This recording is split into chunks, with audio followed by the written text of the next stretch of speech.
બધું છોડીને હિમાચલ જવાની તૈયારી છે। પવન કલ્યાણનો લુક જોઈ જોશું બોલ્યા પીએમ મોદી।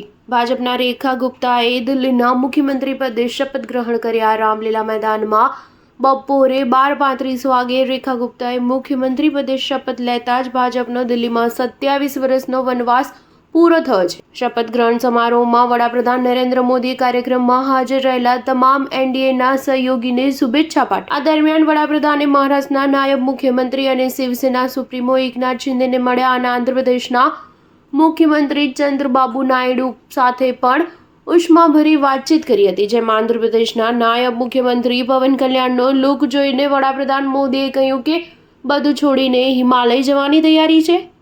દિલ્હીમાં મુખ્યમંત્રીનો શપથ ગ્રહણ સમારોહ સમાપ્ત થયા બાદ જ્યારે પવન કલ્યાણે વડાપ્રધાન મોદી સાથેની વાતચીત અંગે મીડિયામાં જણાવ્યું કે વડાપ્રધાન હંમેશા મારી સાથે મજાક કરે છે। આજે પણ તેમણે મારા પહેરવેશને લઈને જોઈને તેમણે પૂછ્યું કે શું બધું છોડીને હિમાલય જવાની તૈયારી છે।